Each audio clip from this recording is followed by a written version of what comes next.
Previously on Quest Friends Hereafter. The Necromon tournament has been going on. Even Walnut has been losing more as well. So you all keep on walking until you find yourself in front of a lovingly painted sign that says Camp Lagoon. Irene only got a 98.5% readiness. The compass doesn't work, and so the direction of true north keeps changing. Chaz Casey, who we have seen before, is known for being the Valley's premier radio host. He is the head of Scorpion Radio. You should stop trying to be funny. But today, he is at Camp Lagoon. Can we tell scary stories around the campfire? And then he's gonna his head around like a... By the way, I think you earned the right to call me Kike. Oh.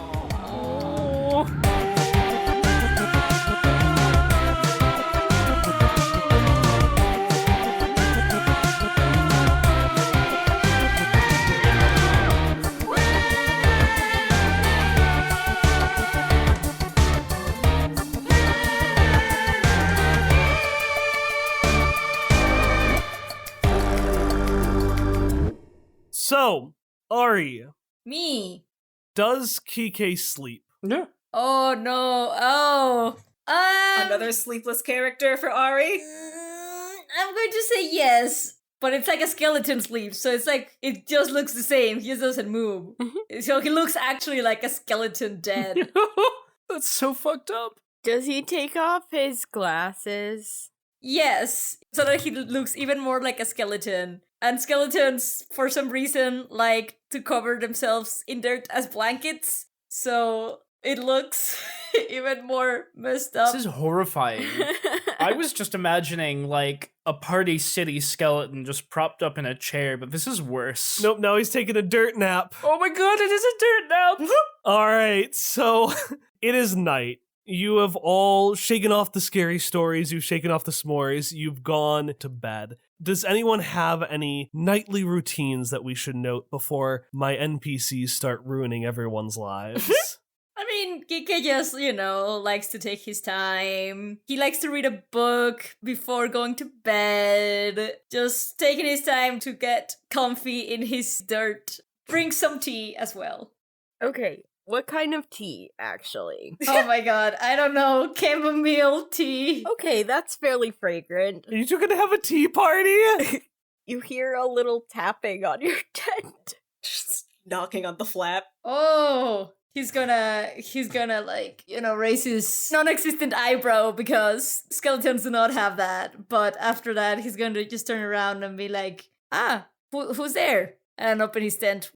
So I want to clarify that it is not because I am scared, but because I smelled that you had tea, and I would like to inquire, if you have any extra tea that I may drink, please. You have the classic detective scent. I see. That's still a quality you have from our original, and he's gonna just kind of like, and then he's gonna be like, but absolutely, I do have extra tea for a fellow detective. My tent is a little bit big, so I could just give it to you if you want. She sits down primly and takes the tea. I will leave shortly because, again, I am not afraid from the stories earlier. However, I would like to drink this tea here so I may return your cup promptly. Oh, yeah, that's totally fair. I think we had our fair share of scary stories tonight. So would you like to hear a non-scary story? Just, you probably just got enough of that. And it might not be good for sleeping. I don't...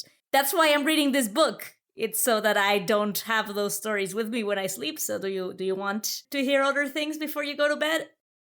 She takes a second, thinks that perhaps this would give up her very good lying, and says, "No, thank you."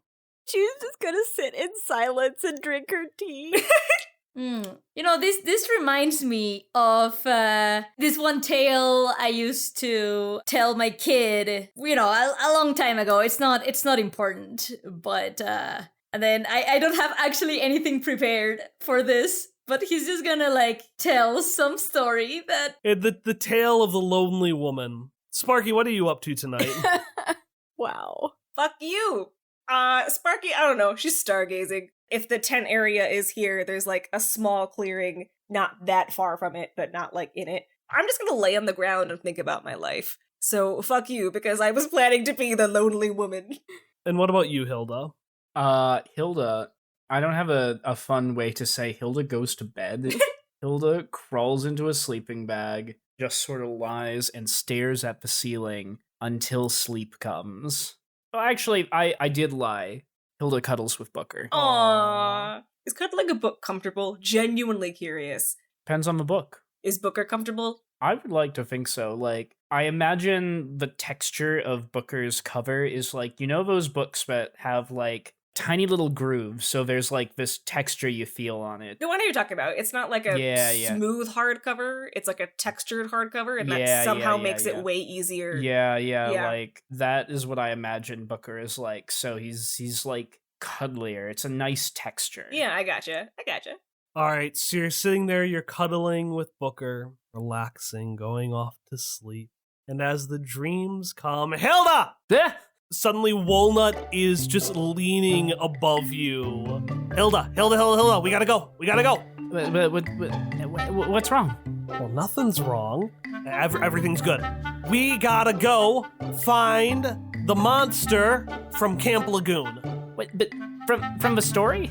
Yeah, from the story. If it's anything like how you described it, it's got to be the most powerful necromon out there.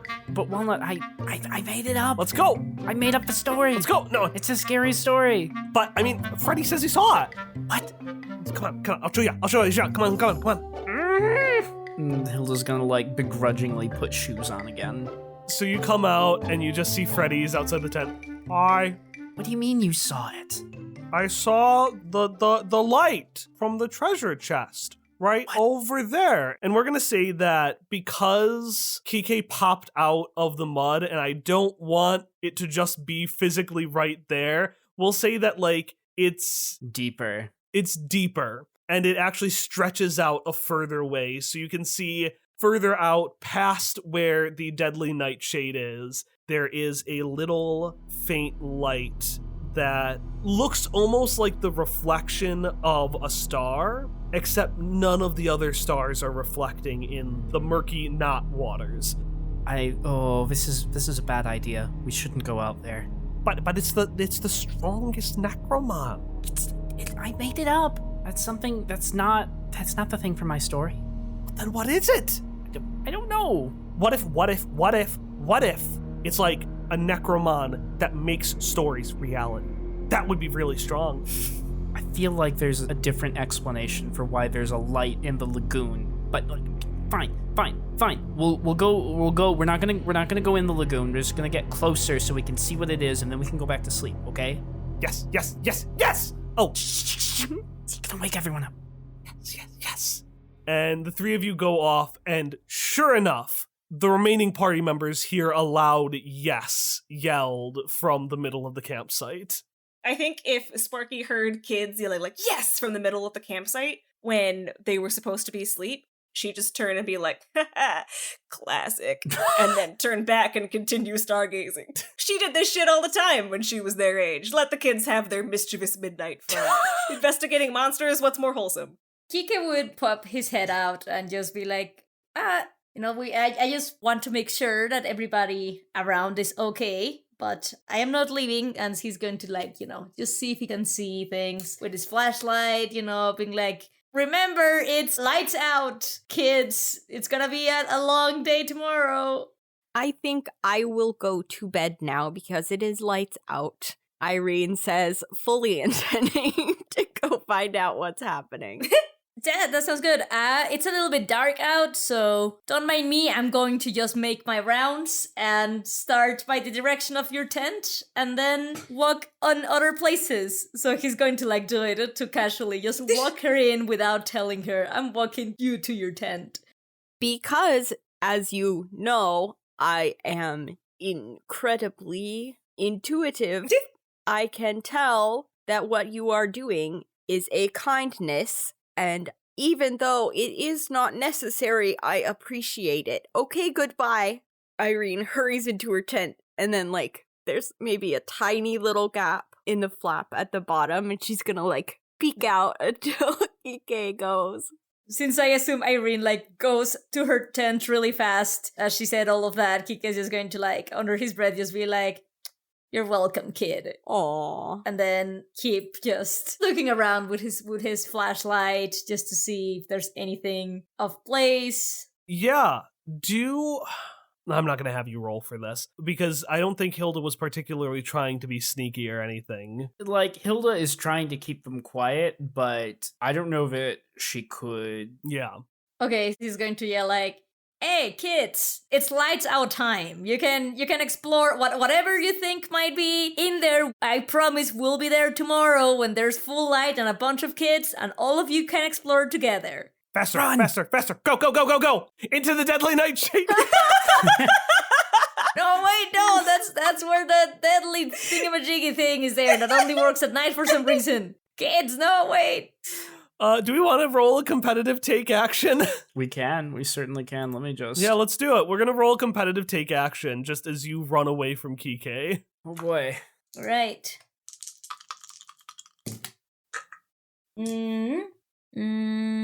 That's an 8. I also have an 8. Oh, wow. Oh, damn. Interesting. Do we re-roll because it's a tie? Who's got the higher fierce? I have +0. All right, so Ari has +0 fierce. You have +2 heart? +2 heart. Well, I use heart instead of fierce. If you tie, who has the higher stat is the one who succeeds. Ooh. So, Kike, you see the kids race off, and you aren't able to catch up to them, but you can see that they run off through a path by the deadly nightshade. Kike's just gonna, like, as he's running, he's just gonna be like, "No, wait, not over there, kids, espérense. Híjole. Where did they go?" And just, like, try to find them with the flashlight and, like, all right, well, hopefully Sparky can keep the rest of the kids till the morning and then go after the path where it seems that they went. And I want to use Natural Hunter. Oh my god. To try and figure out where they have gone. Oh my god. Tell me about Natural Hunter. It says, if you want to find a particular character or creature, roll +fierce. If you have access to an item related to the creature you're hunting, roll with advantage. I don't think I have access to anything Hilda, like, has, unless Hilda gave anything to Kike at any point. I mean, here's the thing. This is not, like, in keeping with the actual letter of the text, but I feel it's in keeping with the spirit. Hilda has a book given from Kike. I feel this should count. I agree. I'm going to count that as well, especially because Natural Hunter, having the item was meant to be along the lines of, like, a dog sniffing out something and then chasing it. So this is in the spirit of that, because you are not a literal dog who has to sniff something to chase someone. Okay. So no, I agree. Roll with advantage. All right. So let's see. With advantage, so that means I get another roll. So it's an 8 again. What do you get on a mixed success with Natural Hunter? I don't know. I didn't write that down. Let me look it up. Which playbook is it from? The Animal Companion, because Kike has it from... Toucan, yeah. Mixed success, you know approximately where your target is. Kike, you're looking around. How are you hunting? Well, I just think that Kike is getting into, once again, the mood of the noir detective, late detective stuff from his favorite detective novels. And so he's like, so once again, despite me being without my partner from last adventure, I find myself here finding a couple of runaway kids from this runaway camp. And I will do anything in my power to find them before the lights out are over. And on this mood, he's just going to, like, look around for footprints and things like that. Amazing, yes. And as the noir takes everything black and white, a lot of the color disappears and no longer plagues your vision. And so you can see in the distance that little shining spark in the middle of the lagoon. There, I saw it. The Lagoon from the story. Kike does not have his partner from last time, technically, because his partner from last time is tailing him. Oh my god. Irene, take a GM intrusion. Oh yeah. Who are you going to give the other AP to? So Kike's probably been the most supportive, but both Kike and Hilda have played along to her blatant lying. I helped you build a tent, except I didn't. That was Kike. You did. I'm gonna give it to Hilda, I think, this time. Ooh. Okay. At one point, and I don't know if Kike actually looks back, but at one point you think Kike is going to look back and might spot you, so you duck to the side to hide, right? Oh no. I would say that he does look to the side, and then he's like, aha, probably just the wind, but it's better to be cautious, just in case. When you come back, you can't see Kike anymore, Well, thankfully I have a compass. and you follow the compass, and you don't notice, but we all notice, as the compass just moves a couple of degrees to the west. So Hilda, you are up with Walnut and Freddy. You're getting closer to the lagoon. You are actually, let's place you there. You are now at the edge of the mud, and you can see the light. You still can't make out what it is. All you can tell is it's deeper in the mud. Walnut is kind of antsily dancing around, trying to figure out how to get in there, talking to himself, while Freddy just kind of absent-mindedly looks around. Are we able to see anything even slightly more clearly for that glowing light? You can see that the light is bigger. And through the muck, you can see these little lines that almost seem like veins stretching down to it.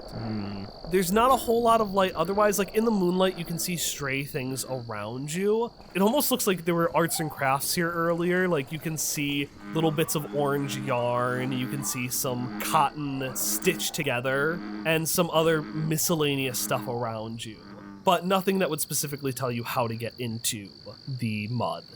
And just to be clear, is it sitting on the surface or below the surface we see a glow? The glow is below the surface. It is in, interestingly, the deepest part of the lagoon. Okay. We came over here. It's too far away. It's time to go back. It's in the bottom. It's at the bottom, exactly where you said it was. I lied. I didn't. It's not real.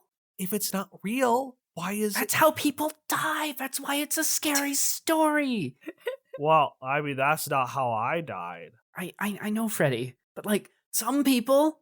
Well, I guess so, but like the people in your story didn't die. They all disappeared and were never heard from again. All three of them. People disappearing doesn't mean they die. And as he says that, we just quickly cut to Irene, who's just standing in the middle of the woods, confused, lost, and alone. And then we cut back to Hilda and the crew. Poor baby. We should go back, please. What are you going to do? There's nothing we can do that will reach down there. The only way to get in there would be to wade down into the mud. All right, then, let's wade down into the mud. No, And Walnut starts walking into the mud. Stop it. Come back! All right, yeah, Walnut starts wading in. Booker has started plodding around in the shallowest part of the mud looking for snails. Oh no! No! Hilda's picking up Booker so that he can't walk in the mud. Booker waggles his little muddy feet. And is going to like head down into the mud as well, sloshing over the boots she's got on, desperately trying to get Walnut to come back. How are you trying to get Dame to come back? I think she's just going to try to lasso Dame and try to drag Dame back to the shore. Okay. Like, just take out a piece of rope and just snag Dame. I love this plan. What would you do for lassoing? Is that keep your cool? Kind of feels like take action, to be honest. Like, this is very decisive, like, physical action to overpower someone and drag them away from horror. Okay, yeah. Because it's all the difference between, is it more finesse or is it more speed? And we'll just say that Walnut is shooting out. So you just gotta act fast. Okay. That's a 7. All right, so you are just a little too late. You lasso Walnut, and it snags on, and Day just keeps trucking along. Day is motivated. Hilda's just gonna keep shouting, like, and I think it is actually gonna become shouting at this point rather than just like trying to hide it. Like, no, come on, come back. This is dangerous. Please stop. Freddy, help! I'm washing you from out here. No! Ah! Oh, hey there, Dr. Kanaka. Yeah, I was gonna ask, when would Kike find these kids just shouting and stuff? So yeah, Kike would just stand there, seeing the mess, and being like, okay, this is why lights out exist. Kids, you can't just come to this lake because this is what happens. Okay, so Mr. Kike, help! we might need to change it back to Mr. Kanaka. I'm still deciding. Oh no! All right, so you were trying to use that. I see. So the lasso. Maybe the two of us can actually get the kid up. Because if I understand, Hilda was trying to pull with the lasso, right? But it was to... Yeah, I feel like Hilda's being dragged along behind Walnut, deeper into the mud. Okay, if she's been dragged along, then Kika's gonna grab the lasso and, like, try to help Hilda pull back. Booker is hanging off it as well. Very cool. Alright, yeah, Kike, give me a roll. Can I spend an AP to give someone else advantage? Yeah. I would rather give Ari advantage than myself in this case, yes. Okay. So that is a 10. Okay. Sick. Walnut is about to reach down, but Day's still above the water, so Walnut was about to go down. You have stopped Dame. Okay. So you can start pulling Dame back. Okay, that is what Kike is going to do then. And just be like, just scary stories are just that.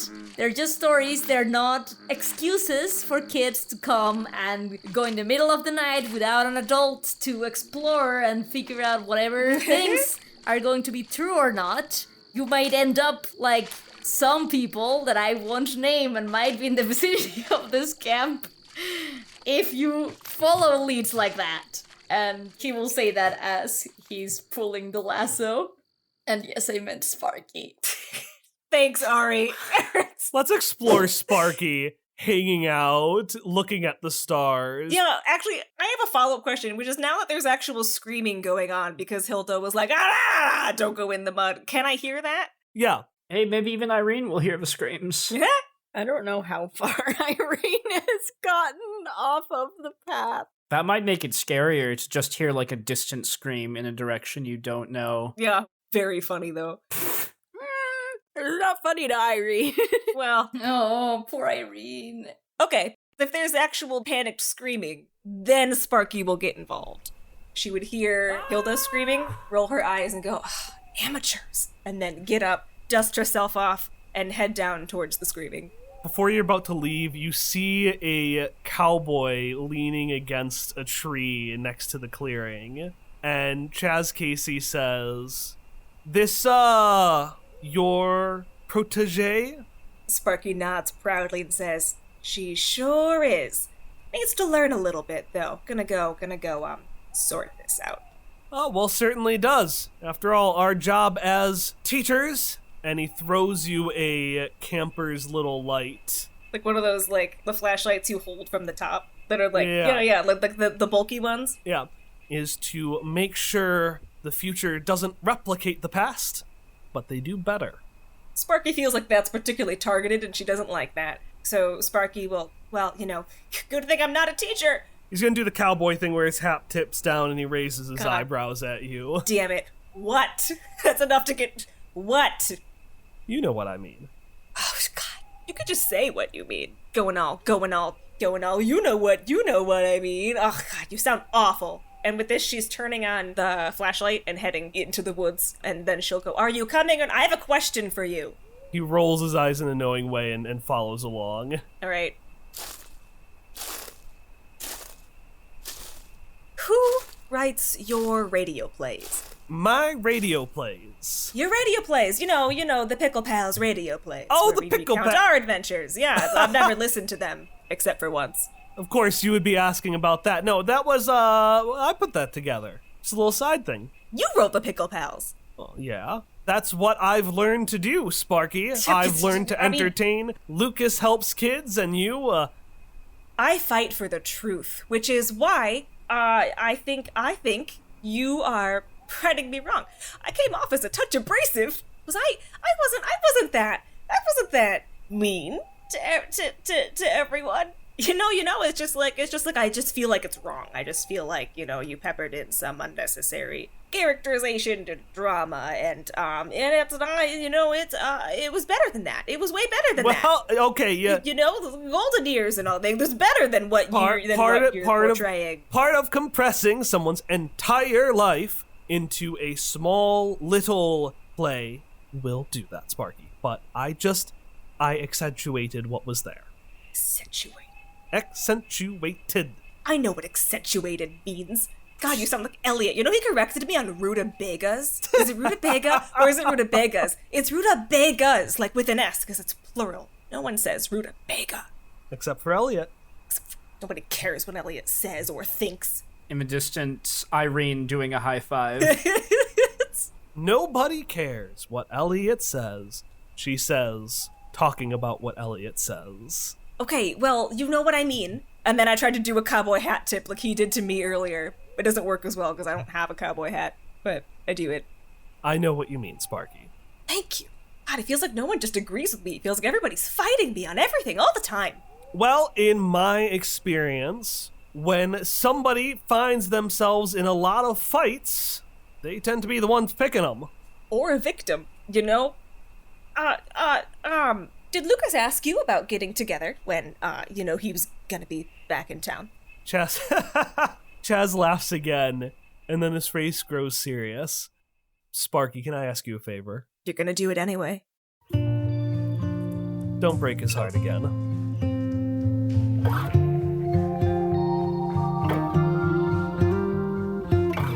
I can't stop thinking about midnight in your car, dreaming about wasted wishes on a shooting star. Now I'm losing sleep, I don't know who I've become. Weaker by the minute, by the second, almost gone. I don't know why. Do you know? Did you know, in our world, the world outside of Hereafter, Deadly Nightshade works in the actual daytime and is actually incredibly dangerous. Do not go near it, do not touch it, and for all that is holy, do not eat it. This PSA brought to you by the fact that I only realized after recording these episodes that Deadly Nightshade was an actual plant, and not just something from The Nightmare Before Christmas. Hi, welcome to the announcement break.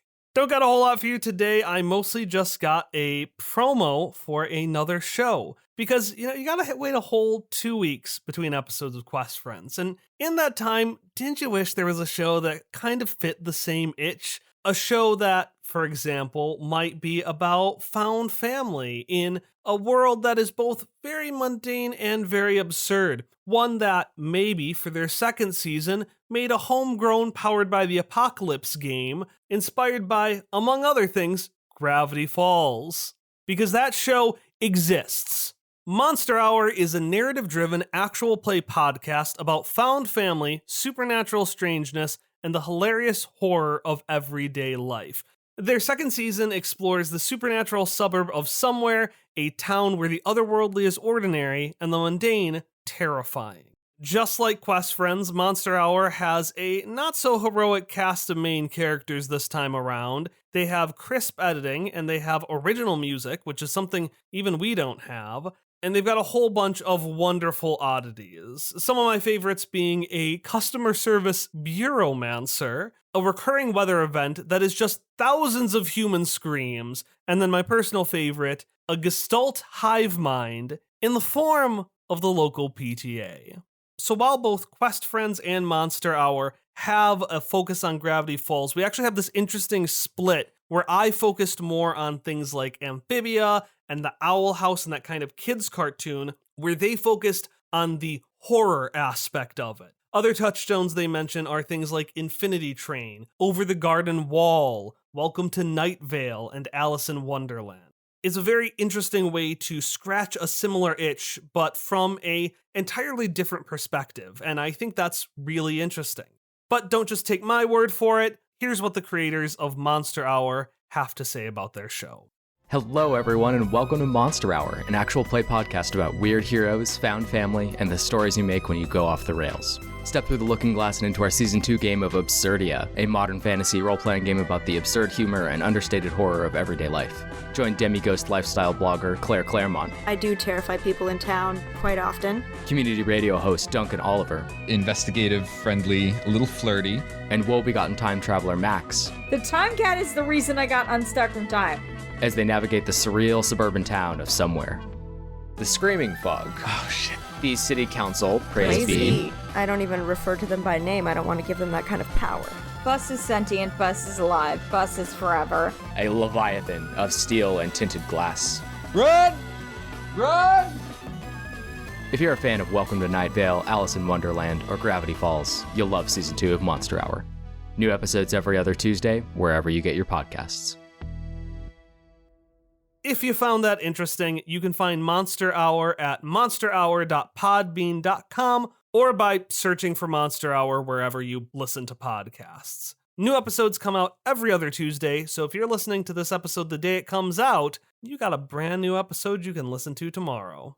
All right, I don't got a big call to action for you today, but one thing that I thought would be a fun shout out is that on our Tumblr page, we answer Q&A questions, usually silly stuff like, who out of the Season 2 characters would be the first and last to die in a horror movie? Or what are our favorite Digimon? So if you want to kind of just ask some fun questions about us or the characters, we've been having a blast answering those. You can also, as always, find additional content over on our Patreon. It's by far the most effective way to support the show with your dollars, if that's something you want to do.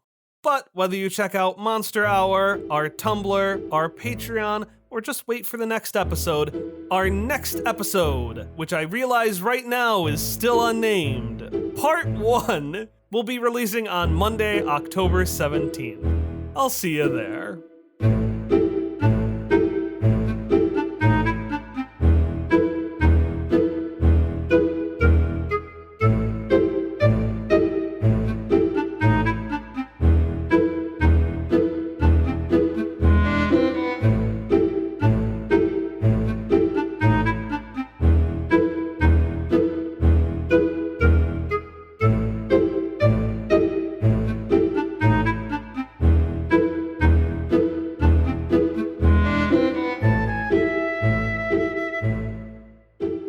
Irene, you are lost in the middle of the woods. No, I'm not. It is dark.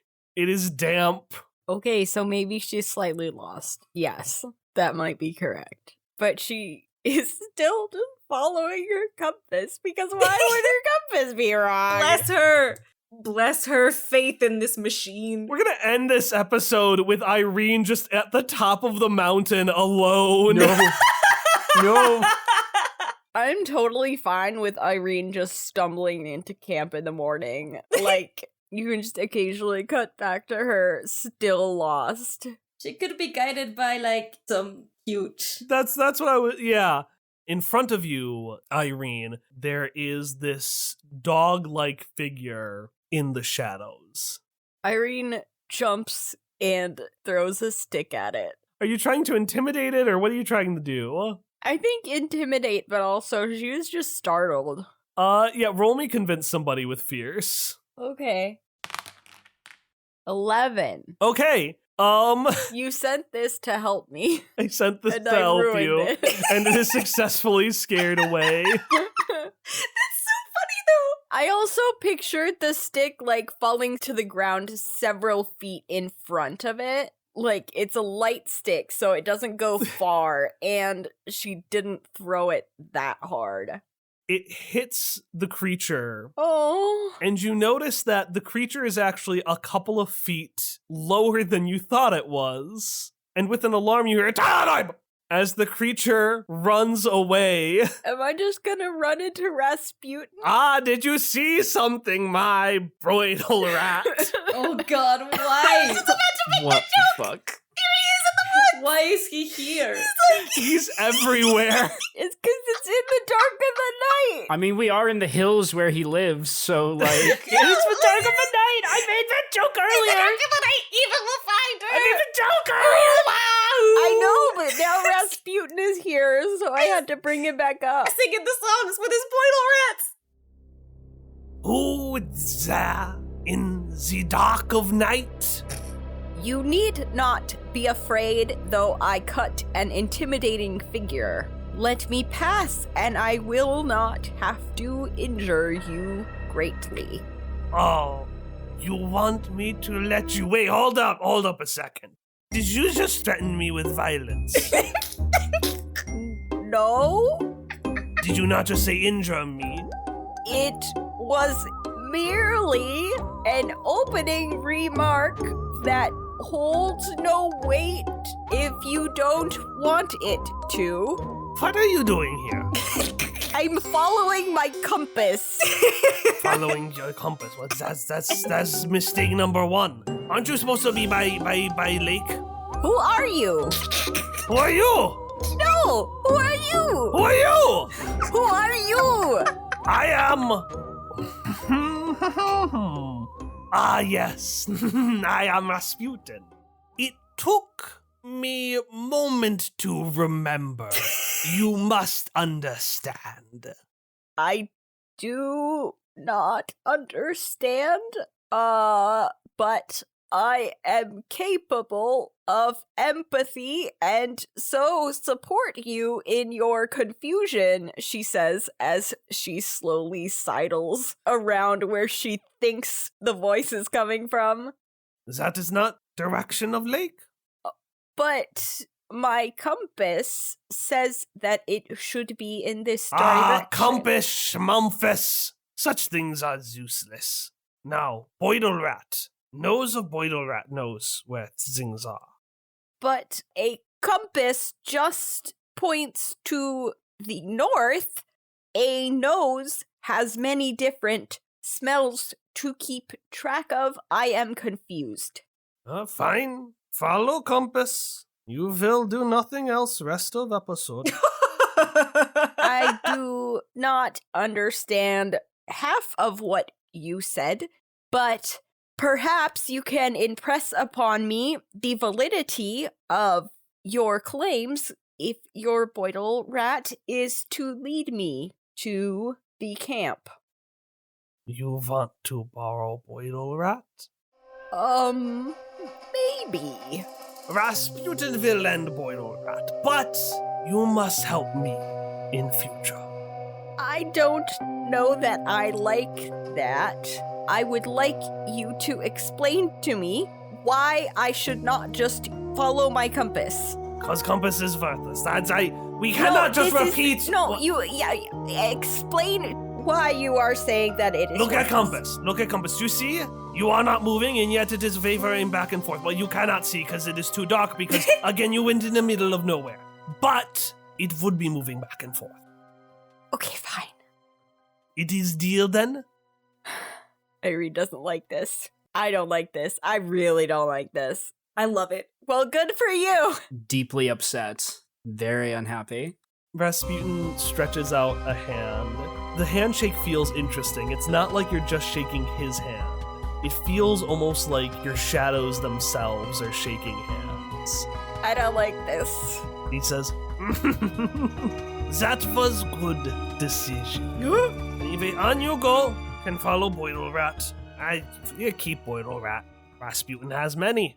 Congratulations, Irene, you have a Boidle Rat! Look, I found this possum 5 minutes ago. It'll teach you how to get out of the woods. Well, I guess Irene has a Boidle Rat now. I'm so happy for you. All right. We're going to cut back to Hilda and Kike and the other kids, and Walnut is going to say, hey, what's the big idea? The Necromon is out there. No, it isn't. I don't know what that is. I agree. You all let these scary stories get to your head more than I thought they would. So, in the morning, we can all go and check what this is with a group of adults. It can be a nice activity. But for now, it's better for you to get out of this mud. And as he's saying it, he's like pulling. I'm getting it into my head. You're getting it, but I thought you said this wasn't even a scary story, so why are you so afraid of it? I'm, let me tell you what I am afraid of. I am afraid of you guys drowning on whatever this mud pile is. It's called liability. And also, it's just, there's just too much population already in my side of the turf. So really, I just need all of you to come back up. I guess, but Necromon, that's why we're here. Yeah, well, you saw one earlier during the scary story, right? That book of Hilda is a Necromon. Isn't that enough? Well, exactly. Hilda's got an ultra Necromon and a super strong Necromon and a super cool one. And I just come on. You found one of the coolest Necromon and you had to go through challenges to get it. A Necromon trainer would be chomping at the bit to get something like this. Look, I'm sorry. I didn't do any of that on purpose. We fell down a hill, got lost, I got tied to a tree, and when I woke up from a weird dream, one of my books had turned into Booker. I don't know how it happened, and I'm sorry. I don't want to be better than anybody else, but we're talking about intentionally just walking into the deep mud. No, please, it's not safe.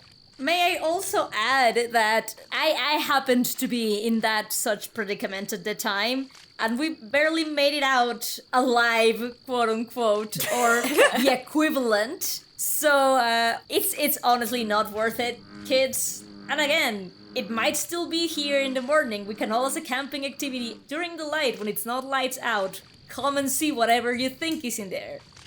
Walnut is not really paying attention to any of that, and instead is focused on earlier words. Not being the best. No one ever was. That's what the tournament is, though. Well, I don't know. Maybe I shouldn't be in the tournament then. Oh. It's fun. I like duels, but this is way too intense. It's freaking me out. I've never been this far in a competition before, and it's kind of awful. Do you want a bunch of people watching your every move and talking about what things are being done wrong or what you could do better? I don't. Well, I mean, that's how I get better, so. Yeah, I mean, that works for you, but I don't know. Can we just go back to sleep? If it helps at all, kid, sometimes you don't need to dig in a lake or a mud for these things to come to you. There was one hammering in my house the other day. Sometimes they just come to you and they just won't leave. So it really, perhaps start looking so hard is the first step for you to get one of those rare Necromon you like. And Walnut looks back at the light on the water and looks back at Freddy, who kind of gives Dame just a shrug. And Day shakes their head and says, Fine. I'll just be the best with basic Necromon. Well, thank you, Mr. Kanaka. Dr. Kanaka. Thank you, Dr. Kanaka.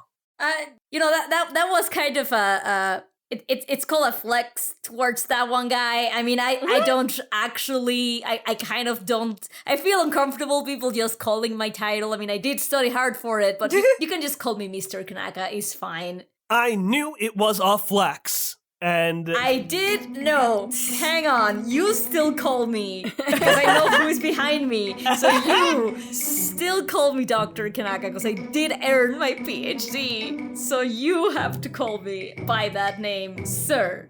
Okay, Dr. Kanaka, I appreciate the sir, by the way. Although you can just call me Chaz. I tried to think of something clever, but I just like it when people call me Chaz. I didn't know you were a doctor. Why would I tell you this information? That's things you should not be able to know. Boss, how did you not know Mr. Kanaka was a doctor? Because he didn't tell me, because he never answers my questions, because he's hiding something. Probably. I don't know. Are you okay? Why are you all muddy? Why are you here? We heard screaming. Weren't you supposed to be taking care of the other? So who's taking care of well, the other kids aren't screaming. Lucas Bag is over there. We're not the only adults here, Kike. Well, I clearly have the situation handled here. So, Well, I mean, I guess. She looks at the mud-covered kids, who are at least not injured, apparently. And be like, so what was all this?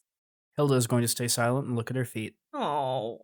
Yeah, was it just, you guys who came out here? And Irene, that's when Tyledoib, the Boidle rat comes out. Oh, good, one of those. Irene is disheveled. She looks quite creeped out and keeps rubbing her hand. kid, are you okay? I am fine.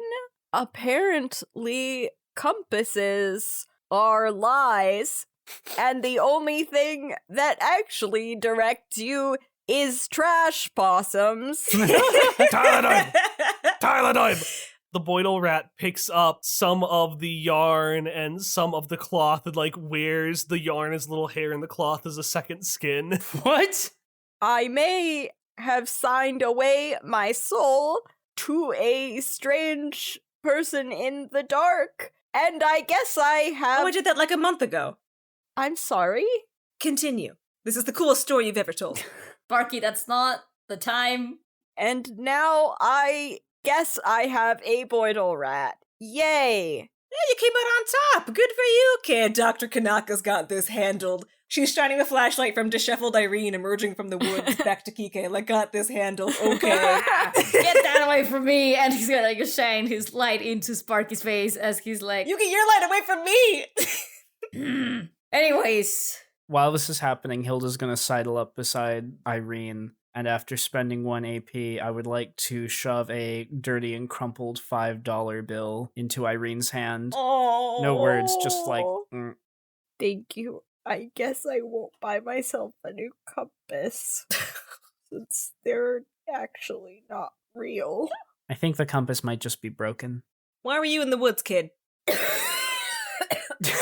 I like to think this coughing is in character. Like, occasionally, she's just, like, coughing up pine needles or something.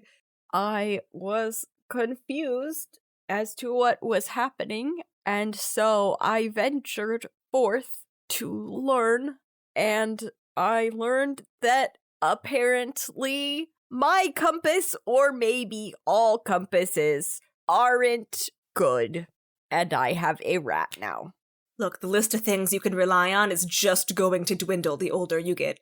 I am concerned that one of the things I can no longer rely on is the ownership of my soul. Yeah, you gotta go into that. Elaborate on that one. Yeah, was he that guy that I truly hate to say the things, but like that looked, you know, except less good, and he's just gonna like gesture towards like just, you know, more. He's not taking care of his corpse. Haggard, but Was it Rasputin? Oh, yeah. Wait, how do you also know Rasputin? We fell into his cave. Oh, yeah. his cave? He lives in the hills here, I think. Yeah, I'd forgotten about him. He was in the tournament, too. He was in the forest and waylaid me, and I made a deal with him that I would owe him a favor, which seems like a creepy story that doesn't end well. Well, first of all, it's not a signed contract for what I understand, but at least for where I am concerned, because I don't like that guy. Whenever he asks whatever favor it is, let me know, and I can at least be there to stop whatever things he's scheming. Thank you. Yeah, Dr. Kike can take care of it. Your brother's also a prosecutor, so I think he'll probably step in. Actually, no, nobody wants Elliot to help them. No, I do not want that. Nobody wants that. Yeah, so we'll go to the next day. How do you all end up exploring the lake now that the day has come? What if you just attached a rock to the end of a fishing pole and like a magnet or something? So you're See, just like, fishing? Basically. Hilda is okay with that because Hilda does not want to go back in the mud. She is still scared even in the morning. Aww. I want to say that while that is happening, Kike will lean to Hilda and be like, you can call me Kike still. Aww. I think you suffered enough yesterday, and I don't think you deserve it. Thanks. Yeah, just to do it again. Yes. So, how did things go last night, Sparky? Chaz says everything was nice and relaxing. Yeah, Chaz is a fucking liar. Actually, several kids got lost in the woods, but it's okay. I can go handle it. I can go. What? He's already like getting ready to run off. It already happened, Lucas. They're back now. Okay. I would have chased him into the woods if that was necessary, but I'm shouting that from the periphery. No, it's fine. It's fine. You're just some good old, hijinks. They were looking for this necromon in the muddy lagoon here. We're gonna find it today, I think. Yeah. And then Freddy is standing next to you, Irene, just like, what do you think is in there? I think that this is perhaps where the oasis is. Oh, that would be cool. I'll have to tell Walnut they said they didn't want to come. All right, and so is Kike the one doing the fishing, or? I'll do the fishing, because, Sparky would want to take a hand in this now, because it's discovering a new thing. Yeah, Kike wouldn't do any, if there's something actually bad there, then it's fine. It didn't seem like something Kike would jump at, and Sparky would. Yeah. So. All right, so you pull out this box, and as you do, you can see the light is different. It's not the typical blue Necromon light. Instead, it's this weird ethereal green, reflecting the sun but also illuminating its own glow as well. You open up the box and look inside, and it's empty, with the exception of one little slip of paper. I pick it up. You pick it up, flip it around, and you just see a little handwritten note that says, "I really liked your story." What the F?